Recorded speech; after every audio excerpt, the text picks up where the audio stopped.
Eddie Regory is originally from New York City, but considers himself a Portland, Oregon native.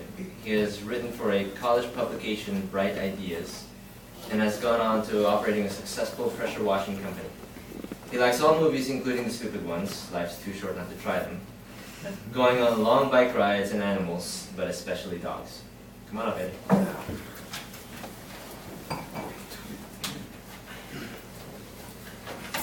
Hello, everyone.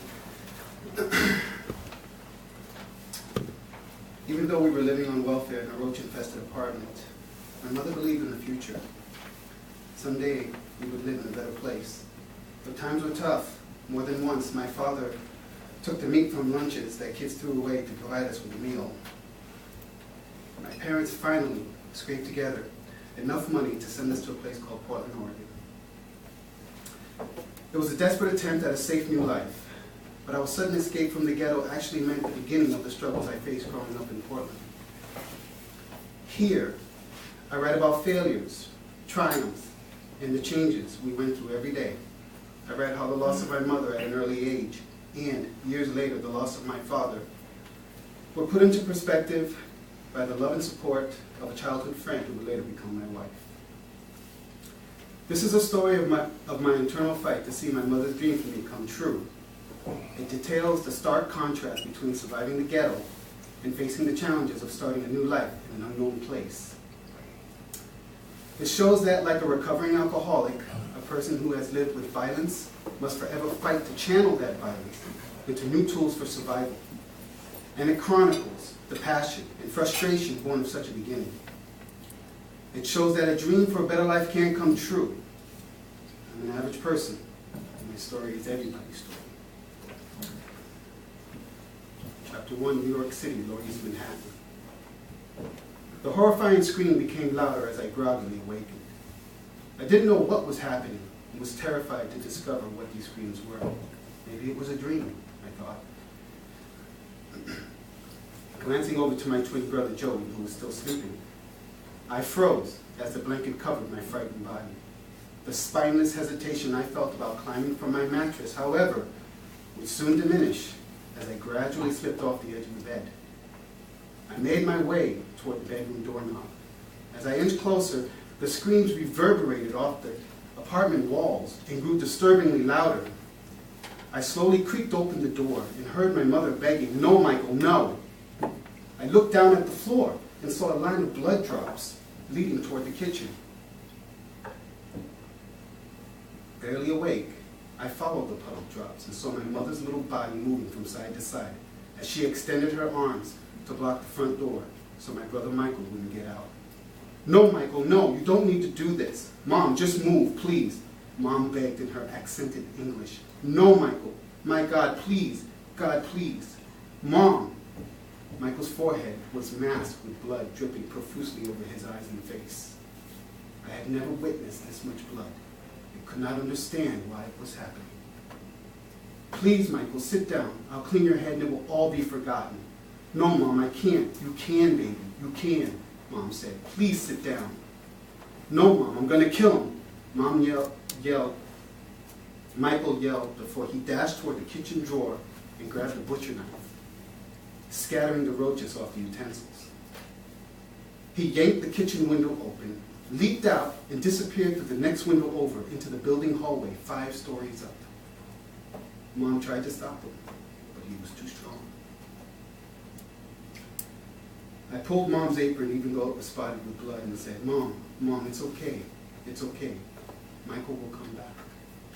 Mom's eyes were bloodshot as tears streamed down her cheeks, her body exhausted from worrying about Michael's fate. She struggled toward the kitchen table and sat there quietly. Confused, I stood beside her, trying to soothe the pain she felt in her heart, stroking her long black hair with my shaky hand. She rocked herself back and forth like you would a baby in your arms, and with her hands over her face, she uttered, "God will be with my Michael. God will watch him." I later found out that a junkie in the hallway had stabbed Michael because he wouldn't give him the money in his pocket. I felt an angel was with us that dark morning. It took notice of our prayers, and Michael never found the junkie he was going to kill.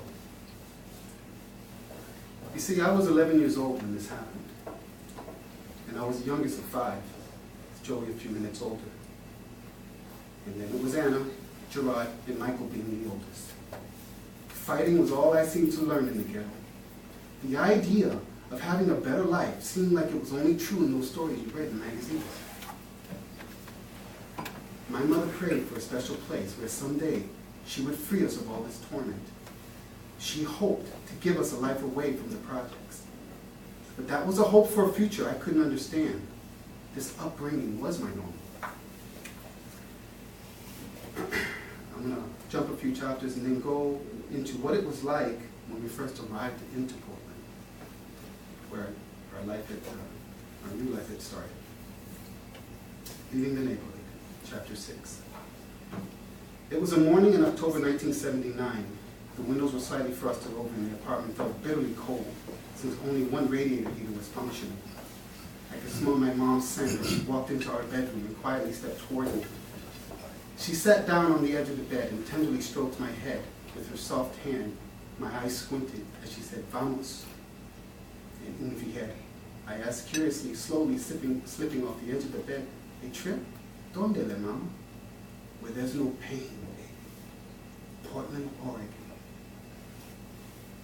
"What do you mean?" I asked dazedly. "What is Portland, Mom?" I didn't know what she meant, but I was excited about going somewhere. She stood up and said, "Donde? No adentro. Desayuno está en la mesa."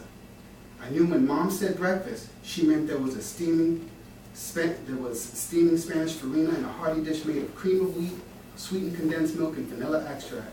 And let me not forget the brown sugar and cinnamon. I rocked Joey's sleepy body almost completely off the bed. "Come on, Joey. Mom said we're going where there's no pain, and she's got comida on the table for us." We raced off the bed and pulled on the neatly stacked clothes Mom had left on the floor. I reached to grab my shoes when Joey said, "Eddie, you're tying the shoe wrong." "I always tie my shoes this way," Joey said. "Can I wear your shoes today?" "How come?" "I just want to." I untied the stained white laces and jerked the shoes off. "Here." We headed toward the door and walked toward the kitchen just a few feet away. Mom, Dad, and Michael stood near the dining table, where a tall Catholic candle was lit in the middle. They were holding hands and praying, from what I could hear, that God would watch over Joey and me and give us a safe trip. Chapter 7, arriving in Portland, Oregon. The sooner my family left Avenue D, the better our lives would be. Gerard worked as a gas attendant by day and a baker by night. Anything he could do to pay the bills and provide food. When we stepped off the airplane and into Portland, the first thing I thought was, "This is paradise, we have just arrived." I felt like an alien on a new planet. The best part was nothing reminded me of our old neighborhood, except for the blue junkie Ford that Gerard and Anna met us at the airport. All the green trees, unpolluted areas, and people with blonde hair created an image I could not understand. They even said good morning and hi, as if these people cared about us being here. It was surreal and untouchable. I said curiously, looking at everything I passed as we exited the airport, "Wow, this is beautiful, Gerard. You guys were here waiting for us all this time?" He and Anna smiled at each other, still in awe. We hurried into the car and I anxiously rolled down the window. "Everything seems smaller," Joey said. "Is all of Portland like this, Gerard?" "Pretty much, except for a few buildings downtown." We drove over bridges and past quiet green grassy neighborhoods. It all seemed like a dream, and after about a 20-minute drive, they took us to an area called Northwest Portland on 23rd and Lovejoy. I thought, I have landed in the middle of Mayberry. Gerard parked the car by a drugstore that sold comics across from this 2-story Victorian building called the Catherine Apartments. After Gerard gave us some tea, Joey and I walked into the store. I bought an issue of an Incredible Hulk and Spider-Man, and, of course, one soda pop. We followed Gerard across the street into the Catherine Apartments, and a few feet away, and a few feet ahead was a wide stairwell. To my left, as Gerard led us down this hall to our new home, I noticed the other apartment doors weren't made of 2-inch thick steel like the doors in the projects. Finally, I want to thank you for listening. I also wanted to say that when I wrote this story, I didn't just write it for me. I wrote it for you. If you know what it's like to lose a loved one, if you know what it's like to be bullied, if you know what it's like to grow up and not have anything, but then persevere through all of it, and this is your story. Thank you.